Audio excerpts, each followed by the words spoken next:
Hey look, new t-shirt! And this one's actually my size, unlike the other Avalanches t-shirt I got, so you'll see it more than once. Hello everybody, welcome to the Wonky Angle, where I talk about electronic music, both new and old, and today, as a Patreon request from Freddie Garcia, I'm talking about the 2005 album from Secede, called Tryshasla.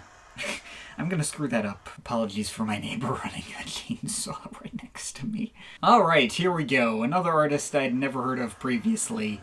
Okay, I'd heard of Secede before, but only because one guy in my comments really wanted me to review this album in particular, and had been requesting it for a very long time now. I don't know if it's the same person that actually shelled out the money to get this request, but here we are anyways. I did not really have much in the way of expectations for this. I haven't actually heard any other albums from Secede besides this one. I know a lot of people liked it when it came out in 2005, but the comments on this album's Discogs page are weirdly polarized for some reason. Like, a handful of people were apparently disappointed at how this album felt like the cartoon version of ambient music, or that it was overly simplistic and poppy and awkwardly executed. Also, it's labeled as IDM on Discogs and is just straight up not IDM at all in my eyes. IDM is already a pretty broad ballpark, as that covers the styles of loads of very different artists, and yeah, no, this isn't even remotely in that ballpark at all. Closest IDM outfit I can think of that this album resembles would maybe be Plaid? Even that's not a very apt comparison, since Secede is not nearly as cerebral as they tend to be.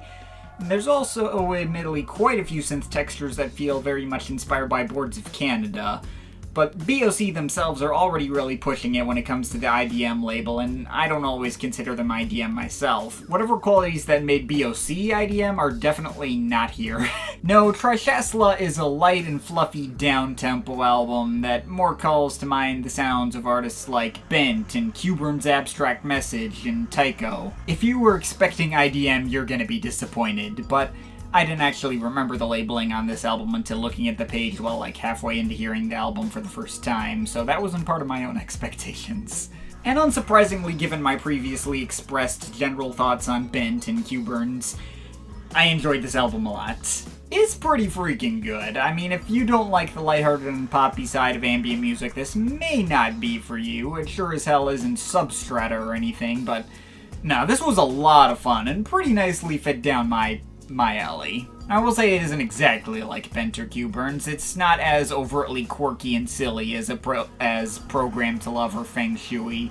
Tryshasla takes itself relatively seriously. Maybe closer to the silky smoothness of some of the other Bent albums like The Everlasting Blink, combined with, again, I mentioned Tycho, some of their like the Dive era. A little bit of that. But even that doesn't quite sum it up either. I know I described this album as poppy, but it's really not that poppy. It's still an ambient album first and foremost, and most concerned with building a musical environment and uplifting atmosphere. You're really right under my window. It also fits together as a complete whole much better than those examples I gave. The album is set up in a continuous mix and is one of those projects that you can listen to and barely notice when tracks change. In a way, I almost kind of wish it was a tad poppier than it already is, because unfortunately it is not the kind of album that I'm going to get its melodies stuck in my head. That is probably my single biggest criticism of this album. It is a rather ephemeral experience, and not one that really sticks with me. The second this album stops, it pretty much entirely disappears from my head. But I absolutely have to give it credit for how well executed the atmosphere it creates is. It's a lot of really immersive and uplifting and refreshing stuff that I wholeheartedly enjoy while it's on, and also for maintaining a really well-established musical identity that you can't get anywhere else. So how about we go into the individual tracks? This album actually starts out rather spooky with Hospital Requiem. It's got lots of bleeping sounds and air pump sounds or whatever, going up against these dark and atonal pads and little spoken word snippets asking, "Where have you been? Let me go." It makes you feel like you're in some abandoned hospital and or slowly losing consciousness, and then it slowly drifts into some smooth Boards of Canada-esque melodic sections that create a much warmer and more comfortable vibe. before an outro into some more spooky sounds in the last minute or so. Then leads directly into Foliage Pathway, which has a lead-in of various field recordings and lots of heavenly sounding synth pads, some of which even resemble choirs, and a synth line running over everything that kinda reminds me of Kaini Industries, as well as a change up near the end with all these plinking and chiming bell sounds. On most listens of this thing, I didn't even really notice this track was even here until that outro. It fell into the background pretty easily, but it is really nice out of context. By the way, there are a ton of field recordings all over this album, and they're used to really nice effect, making the listening experience all the more immersive. Anyways, then we got our first track that actually has a beat, Leraine, featuring co-producer Kettel. Not entirely sure what he brings to the table at Secede, didn't already, but never mind. This is where the album really starts to pick up for me. It's got some real meat on its bones, stretched out to 7.5 minutes with a slow but still brisk and foot-tapping breakbeat. Lots of buzzy and smooth melodic lines layered on top of each other, and field recordings of water sloshing, and an outro that sounds like a cross between Aphex Twins, Lichen, and Rhubarb. There's a lot of tracks here that have like a change up in the last minute or two into some different sounds that you didn't hear before elsewhere in the track, so that's pretty cool. We then get into one of the most interesting tracks in the bunch, The Realms of Sanda. The field recordings in the beginning of this one get really dense, like you're in the middle of a super crowded restaurant that has an arcade on the side, though then it falls into some reverby cascades of synths that give me a bit of an Ultimate Records feel, and snippets of people saying letters pitched up and down and slowed down. And that's all just the intro to a subtle ambient piece that seems mostly driven by these distant bassy sounds that are somewhere between pianos and guitars and steel drums. I don't know.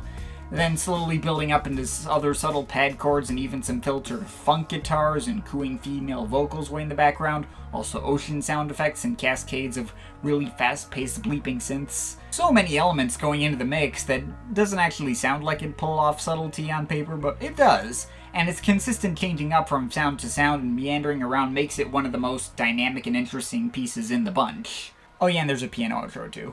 This track leads right into The King of Sanda, which is really more like an interlude, but it's one that leaves an impression regardless, with all its minor chord synth pads, jazzy beats with subtle saxophones that I even kind of missed on some listens, even a full-on choir that gives me like some Gregorian chant kind of vibes. It's too quick to really feel like a big highlight for me, but it's easily the best of the 2-minute tracks on here. Despite this being the shortest track on the album, it's not one it would do well to have removed. There's so much interesting detail and texture all over this album, I feel like I'm not even covering half of everything that I'm hearing. Anyways, we move on to the album's centerpiece, the 9.5 minute Born in a Tropical Swamp. Obviously another one of the biggest highlights from this thing has maybe a little bit of a trip-hop feel to it, but more like the sounds from the ground kind of trip-hop, subtle and slow drum beats that nevertheless get your feet tapping, not unlike those you'd find on tracks of theirs like Lean On Me, but without the vocal guests, and instead replaced with a wide variety of subtle textures from synth choir pads that once again give me heavy bent vibes like a ribbon for my hair and that kind of stuff, to bleeping cascades, to bell melodies that are among the catchiest melodies you hear on this album. There's a change up at one point to like halfway through where the beat goes into double time too, but the beat itself fades in and out of existence at various points, and it all falls into rainfield recordings at the end and super reverb covered vocal samples that remind me of, I guess, the Orbs White River Junction a little. This album has been really solid until this point, but after this it gets a little less consistent. Most of my least favorite tracks are in the second half of this album. Kingdom of Hearts is probably my least favorite of the non-interlude tracks. Though that's not actually saying much, it really just comes down to these reversed male choirs that are kind of off-putting for me, and otherwise there's plenty of other elements and ambient effects that work into the mix to make up for it. I suppose those choirs do remind me a little of Bent's Invisible Pedestrian, which I think is an incredible track, but here they feel a little too upfront for my taste, like they're just singing 2 feet from your face. I don't know, I guess I'm being nitpicky. It's not like they're annoying, just vaguely off-putting. Maybe a bit harder to excuse are the remaining 2 interludes on this album, Terrata and the closer We No Longer Need Ourselves, which don't really do much to stick out from the crowd at all. They're basically filler. Tarata at least has the excuse of basically being a transition and still has the detail to back it up and work well when I actually pay attention to it. But the closer, I mean, it's not even really part of the continuous mix. It's basically just one of those tracks that usually be a hidden track on a CD that you'd fast forward past a long silence at the end of the last track. Except here, there's no long silence, it's just a random tacked on interlude that doesn't really do anything interesting or add much of note. Could have been cut entirely if you ask me. Shrine would have made a much more effective closer in my eyes. I mean, that one's mostly just a solo piano track next to the sounds of crickets and then other ambient choir pads later on.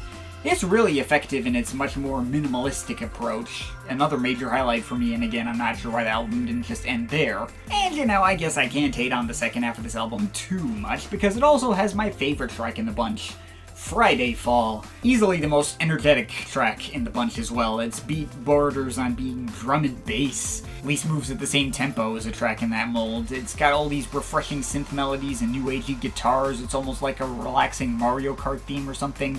Like maybe a little Maple Treeway-ish, combined with BT's The Road to Lostwithiel. It's the most attention-grabbing track without question, and one of the catchier ones too. So, that's everything on Tryshasla.